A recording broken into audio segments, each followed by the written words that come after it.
Hello friends, जय Shri card में आपका स्वागत है। आज हम जानेंगे कि इतिहास को कैसे पढ़ें।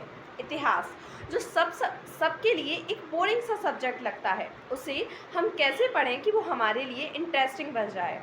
इसके थोड़े थोड़े कुछ पॉइंट हैं। सबसे पहले हम स्टार्टिंग में बात करते हैं, तो सबसे पहले प्रत्येक पॉइंट को क्रम से पढ़ना है हमें। मतलब चाहे वो इंडियन हिस्ट्री हो या फिर वर्ल्ड हिस्ट्री हो, भारतीय इतिहास हो या फिर विश्व का इतिहास हो, उसे हमें घटना के क्रम से पढ़ना है। मान लीजिए भारत का इतिहास यदि हम लेते हैं तो सबसे पहले हड़प्पा सभ्यता आती है, वैदिक सभ्यता आती है, फिर हर्यक वंश, शिशुनाग वंश, नंद वंश, मौर्य वंश, और उसके बाद मुगल शासक आते हैं। उसके बाद आधुनिक भारतीय इतिहास आता है। कहने का मतलब है कि सबसे पहले हमें प्राचीन भारतीय इतिहास पढ़ना है, फिर मध्यकालीन भारतीय इतिहास पढ़ना है, उसके बाद हमें आधुनिक भारतीय इतिहास पढ़ना है। इससे क्या होता है, जब हम किसी भी चीज़ को या किसी भी टॉपिक को क्रम से पढ़ेंगे तो घटनाएं एक दूसरे से परस्पर संबंधित होती हैं, और ये संबंधित घटनाएं जब हम पढ़ेंगे तो ये एक स्टोरी के रूप में बन जाएंगी, कहानी के रूप में बन जाएंगी। और जब कोई भी चीज़ को कहानी के रूप में पढ़ेंगे या कहानी के रूप में समझेंगे तो वो चीज़ हमें याद रहेगी। और हम नॉर्मली भी अपने जीवन में देखते हैं कि जब भी हम किसी भी चीज़ को कहानी या कोई भी कहानी सुनते हैं या किसी भी चीज़ को कहानी के रूप में पढ़ते हैं तो हमें वो चीज़ बहुत जल्दी याद हो जाती है। इसलिए इतिहास को एक कहानी बनाकर, पहले ये हुआ, उसके बाद उसने ऐसा किया, उसने ऐसा किया, और इस प्रकार उसको एक कहानी के रूप में पढ़ना है तो हमें इतिहास बहुत अच्छे से याद हो जाएगा और समझ में भी आ जाएगा।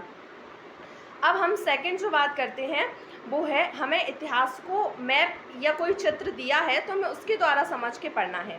मान लीजिए हम कोई भी टॉपिक पढ़ रहे हैं और उसमें किसी देश या किसी जगह के बारे में बताया जाता है।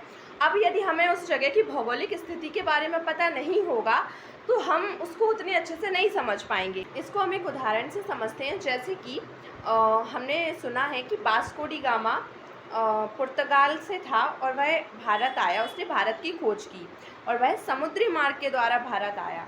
अब यदि हम इसको नॉर्मली पढ़ेंगे तो वो हमें उतना समझ नहीं आएगा, लेकिन अगर हम मानचित्र के द्वारा पहले यह देखेंगे कि वास्को डी गामा में का पुर्तगाल कहाँ है, समुद्री मार्ग कहाँ है और वह भारत कैसे कैसे आया, तो वो जो चीज़ हम नक्शे में देखेंगे वो भौगोलिक स्थिति हमारे माइंड में छप जाएगी और हमें वो बहुत अच्छी तरीके से समझ आएगा।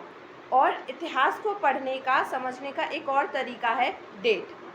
अब डेट जो होती है हिस्ट्री में वो हमें सबसे ज़्यादा परेशान करती हैं। सन हम कैसे याद रखें, तो इसके लिए जो सन हैं उनको भी क्रम के अनुसार डिवाइड कर लें। जैसे कि 1857 में क्या हुआ, फिर 58 में क्या हुआ, फिर 59 में क्या हुआ, फिर 60 में क्या हुआ, और इस तरह जब हम डिवाइड कर लेंगे और फिर उनकी घटनाओं को आगे लिख लेंगे साल, और फिर उस साल में क्या क्या मोस्ट जो इम्पोर्टेंट घटनाएं हैं वो हुई, अगर हम उन्हें लिख लेंगे तो क्रम से हमें ये चीज़ बहुत अच्छे से याद हो जाएगी और हमें इतिहास पढ़ने में कोई भी समस्या नहीं होगी। सबसे इम्पॉर्टेंट बात तो यही होगी कि इतिहास को हमें एक इंटरेस्टिंग बना के, एक स्टोरी बना के पढ़ना है, एक कहानी बना के पढ़ना है, जिससे वो हमारे माइंड में एकदम छप जाए और हम उसे कभी ना भूलें। इसलिए इतिहास को रटना नहीं है, पढ़ना है, समझना है और बहुत अच्छे से समझना है और हमेशा याद रखना है।